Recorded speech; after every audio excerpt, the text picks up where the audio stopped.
रामनवमी पर शोभा यात्रा कोई पहली बार नहीं निकाली जा रही। रामनवमी की शोभा यात्रा पे पत्थर क्यों चल गए? यानी हिंदू सुरक्षित नहीं है आपके राज्य के अंदर?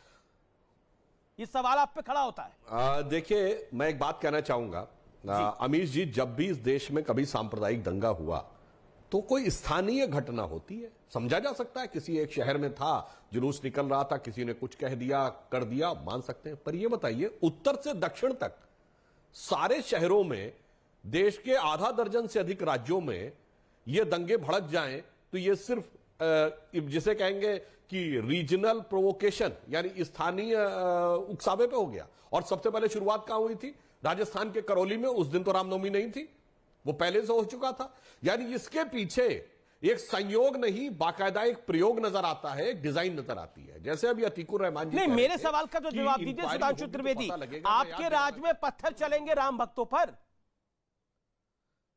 हाँ, उसका भी मैं जवाब दे रहा हूं, अभी जवाब दे रहा हूं। पूरा आपकी बात बिल्कुल जायज है कि हमारे राज्य में ऐसा क्यों हो रहा है और हमारे राज्य में ऐसा क्यों नहीं होना चाहिए।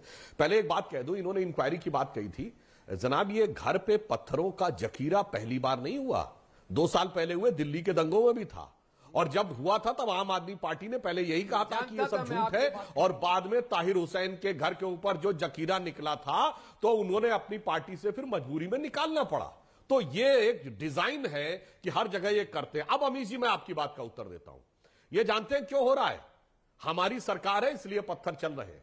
जब हमारी सरकार नहीं थी तो दिल्ली में धमाके, श्रीनगर में धमाके, जयपुर में धमाके, अहमदाबाद में धमाके, नागपुर में धमाके, हैदराबाद में धमाके, बनारस में धमाके, लखनऊ में धमाके, बेंगलोर में धमाके, चलती ट्रेन में धमाके, चलती बस में धमाके, और जगह जगह लिखा रहता था फला चीज छूना नहीं, इसमें बम हो सकता है। अब बम चलाने की कुव्वत नहीं रह गई, चूंकि नरेंद्र मोदी जी की सरकार है, चाहे राज्यों में किसी की भी सरकार हो।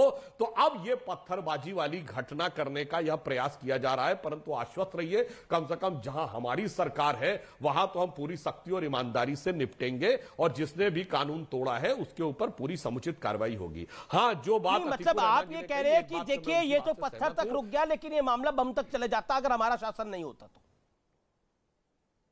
नहीं, बम तक जाता नहीं, बम तक था, बम तक था। याद करिए 2004 से 2014 आप देश का एक सवाल खड़ा होगा सुधांशु त्रिवेदी, गुवाहाटी से लेकर चेन्नई तक एक सवाल खड़ा होगा कि आपके राज्य के अंदर हिंदू सुरक्षित नहीं है, ये एक नैरेटिव बनाया जाएगा।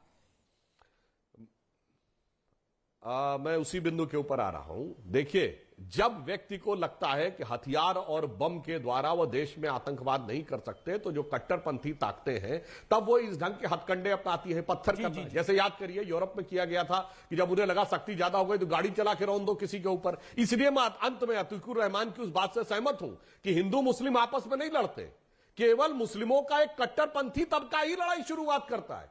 हिंदू मुस्लिम कभी नहीं लड़ते, जवाब और वो हमेशा अपने को उस विचारधारा से जोड़ के रखता है।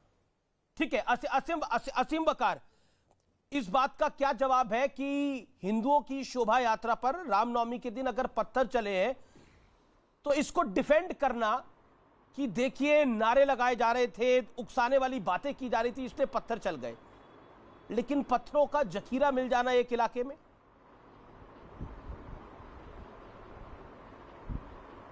जांच कीजिए इसकी, और जैसा आप कह रहे हैं अगर ये सच है तो जांच कीजिए इसकी। मैं समझता हूं कि हिंसा की मुखालफत सबको करना चाहिए, हिंसा की पैरवी किसी को नहीं करना चाहिए, चाहे हिंदू हो, मुसलमान हो, सिख हो, लेकिन आपके नेता असद ओवैसी साहब तो इसकी जांच ऑलरेडी कर चुके हैं। असद ओवैसी कह रहे हैं कि हिंदूवादी संगठनों ने उकसाया, इस वजह से ये सब कुछ हुआ।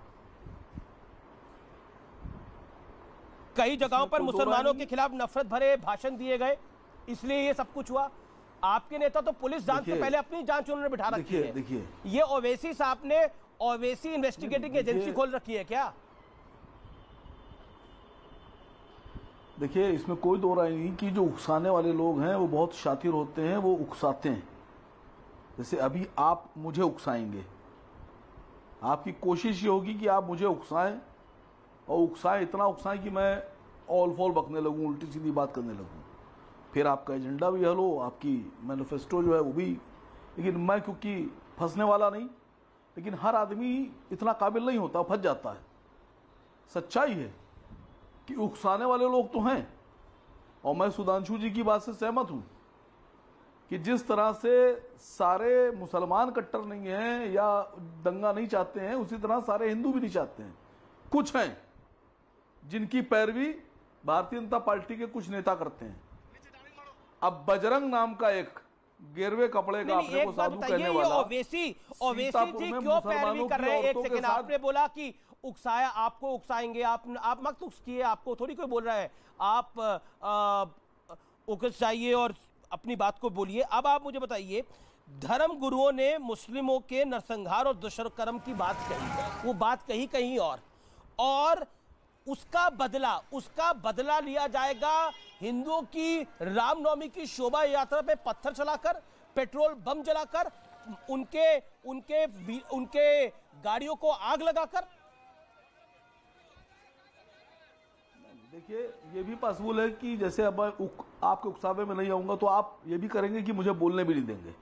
ये भी पॉसिबल। मुझे लगता है आप सवाल का जवाब, ना मैं आपको उकसाना चाहता हूं, मैं चाहता हूं कि जवाब ही दे रहा हूं आपको मैं उकसाऊं और आप कुछ बोले। मैं आपसे सवाल पूछ रहा हूं, उसका जवाब दीजिए ना। आप टाइम पास कर रहे हैं, टाइम पास ना करिए ना। जवाब दे रहा हूं आपको। अरे जवाब तो लीजिए जी सर, जवाब तो ले लीजिए हजरत जी। अभी सीतापुर में बजरंग नाम के एक साधु कहे जाने वाले गिरवे कपड़े पहने क्रिमिनल ने मुस्लिम औरतों और बच्चियों के साथ बलात्कार की बात की। लोग ताली बजाने लगे खड़े होकर। वाह, जो बलात्कार की बात कर रहा है वो तो अलग बात है, जो ताली बजा रहे हैं उनकी सोचिए आप। और उस पर कमाल देखिए। सुधांशु जी, आप सांसद हैं, आपसे हाथ जोड़कर निवेदन है, आप एमपी हैं, आपने शपथ ली है, आप एमपी की गरिमा, पद की गरिमा जानते हैं। आपकी पार्टी के राजेश वर्मा नाम के सीतापुर के कई बार के एमपी जाके बजरंग नाम के उस क्रिमिनल की माल्यार्पण कर रहे हैं, उसकी स्वागत कर रहे हैं, उसको प्रोत्साहित कर रहे हैं। ये गोल पोस्ट नहीं, मुझे लगता है ये गोल पोस्ट बदलने की मत कोशिश करिए ना। ये बजरंग पर चर्चा है, बजरंग पर चर्चा जब होनी थी हो चुकी है ना, ये बजरंग की बात है। मैं आपसे जो सवाल पूछ रहा हूं, मुझे ये बताइए, हिंदुत्व की बात करने वाली भीड़ पुलिस की शह पर थी, ये बात हो रही है, और आपके नेता कह रहे हैं कि मुसलमानों के खिलाफ नफरत भरे भाषण दिए गए। इन शोभा यात्राओं में कब दिए गए? मैं कह तो रहा हूं आपसे, आप मुझे बोलने नहीं देंगे। अब टीवी आप 2.5 मिनट से बोल रहे हैं, आप कभी बजरंग पे जा रहे हैं, कभी उकसाने पे जा रहे हैं। मैं आपसे एक सिंपल और बहुत ही सरल सवाल पूछ रहा हूं, आपने कौन सी एजेंसी से जांच की? आपने बोला ये हिंदूवादी लोग नारे लगा रहे थे, इसलिए मैं पत्थर चला दूंगा। देखिए, एक आपको सुना दूंगा। आप हिंसा को जायज क्यों ठहरा रहे हैं? मेरा पॉइंट ये है। सुधांशु जी, आपको नहीं जवाब देना, मत दीजिए। आप वक्त जाया कर रहे हैं। अब आप वक्त जाया कर